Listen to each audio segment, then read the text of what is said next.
नमस्कार दोस्तों, स्वागत है आप सभी लोगों का एक बार फिर से हमारे YouTube चैनल में। दोस्तों, आज की इस वीडियो में हम आपको बताएंगे 28 जनवरी माघ मंगलवार के अचूक उपाय।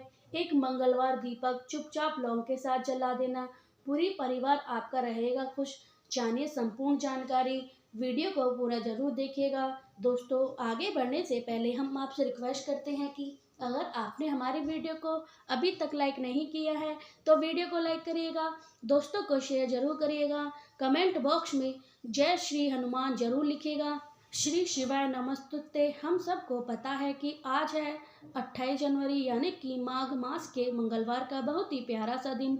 अगर आपकी यह इच्छा है कि आपकी पूरी फैमिली परिवार में कोई संकट ना आए, पूरी फैमिली आपकी हमेशा खुश रहे, तो आप सभी लोगों को आज रात में पता है वहीं बाहर नहीं निकलना है।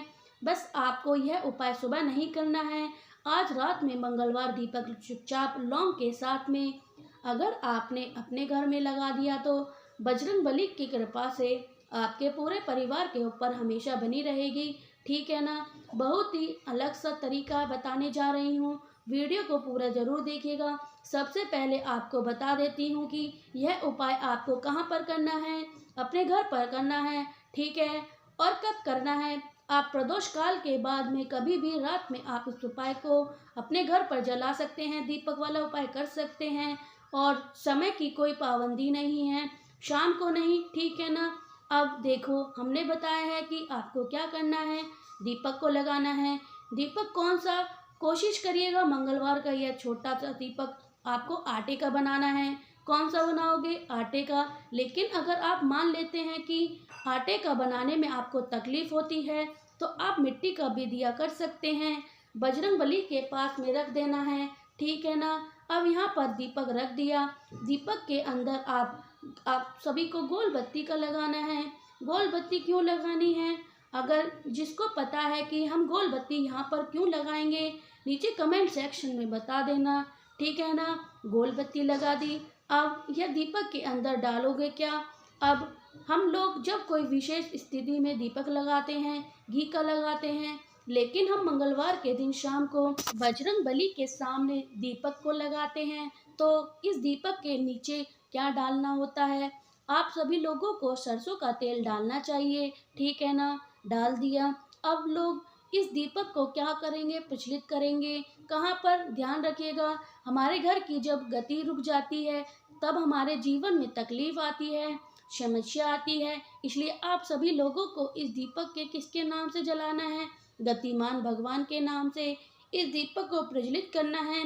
गतिमान भगवान के कौन से, हनुमान जी के दूसरे नंबर के छोटे भाई का नाम है गतिमान। इस दीपक को जलाना है। अब एक नीचे का ध्यान रखिएगा, दीपक को जलाने से पहले एक चुटकी काले तिल पहले दीपक के नीचे रख देना है। और फिर इसी जलाते हुए दीपक को आपको अंदर दो डाल देनी है।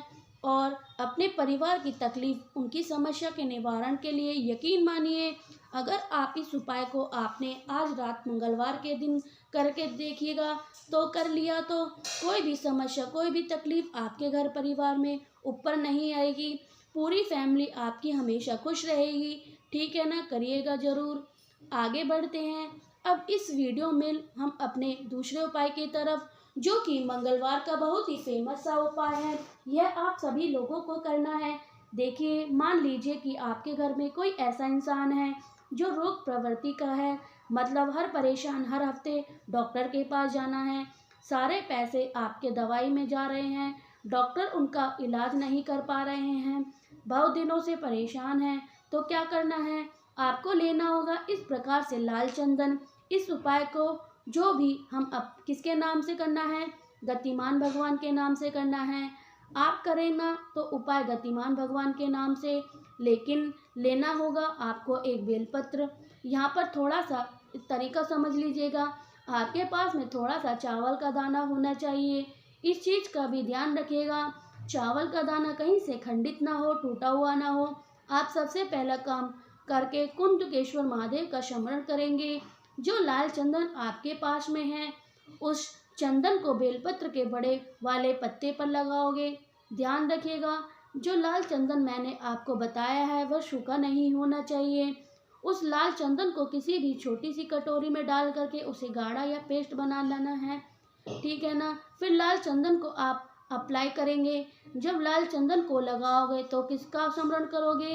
कुंडकेश्वर महादेव। इतनी बातें समझ में आ गई। लेकिन जो चावल का दाना आपके पास में है, उस चावल का दाना जितने भी आपके पास में है 2 या 4 दाने इस चंदन के ऊपर चिपका देना है। चिपका देने के बाद आप इस बेलपत्र को उठाइएगा, महादेव के शिवलिंग के पास लेकर चले जाइएगा। आपको मैं बताने जा रही हूँ, महादेव का पूरा परिवार शिवलिंग के ऊपर ही विराजमान है, बताया है। तो आप सभी को पता है यह जो स्थान है किसका है? माता अशोक सुंदरी का। तो आप सभी लोगों को वही बेलपत्र माता अशोक सुंदरी के स्थान पर जब उल्टा आप समर्पित करोगे, जिस तरफ लाल चंदन लगा था, जिस तरफ लाल चावल का दाना, जो भी व्यक्ति आपके घर में बीमार है, रोगी है, दवा उसको काम नहीं करती, उस व्यक्ति का नाम और गोत्र बोल करके और वही नाम फिर से बोलना है गतिमान भगवान के नाम से।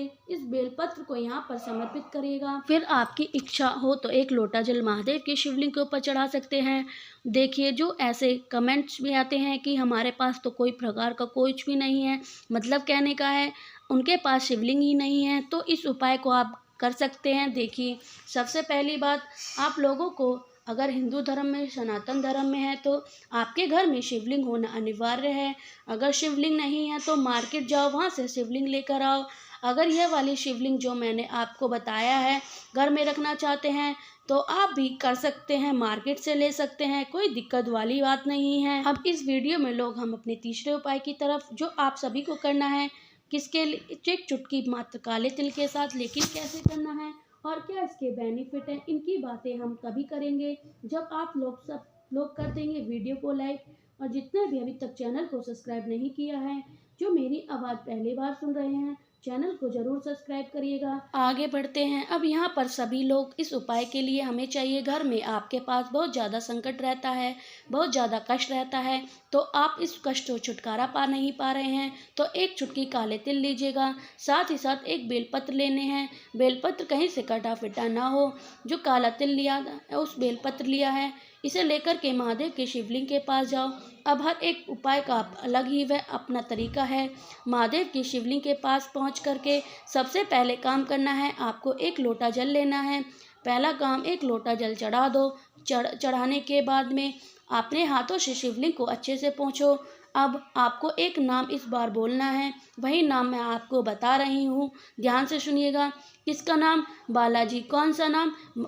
बालाजी। मंगलवार का आप सभी के पास में जो बेलपत्र है, उस बेलपत्र को पहले कुंडकेश्वर महादेव के नाम से माता अशोक सुंदरी के स्थान पर रखोगे। और जो आपके पास में 1 चुटकी काले तिल हैं, उस 1 चुटकी काले तिल को महादेव के शिवलिंग के ऊपर जब आप समर्पित करोगे, किसका ध्यान करोगे?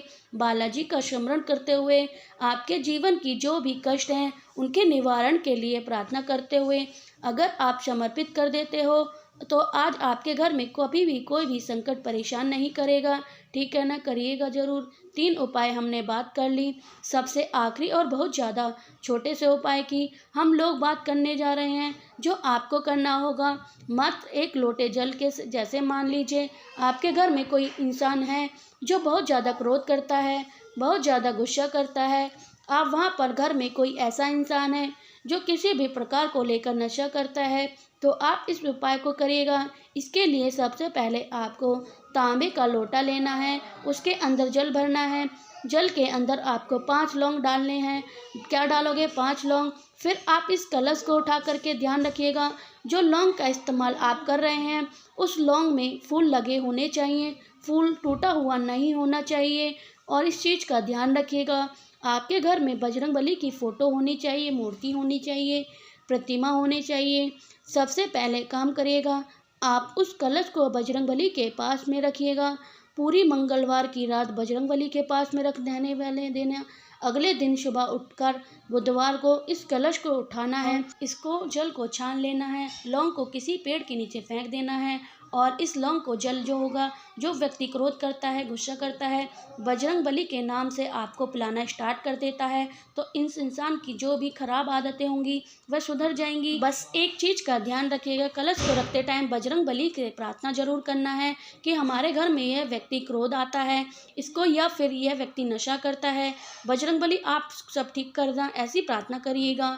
और ठीक है ना, मैंने कोशिश की आप सभी लोगों को एक चीज़ अच्छी तरीके से समझाने की। वीडियो पसंद आई हो तो लाइक करिएगा, कुछ पूछना है तो नीचे कमेंट सेक्शन में पूछ सकते हो। श्री शिवाय नमस्तुते, हर हर महादेव, ओम नमः शिवाय जरूर लिखिएगा।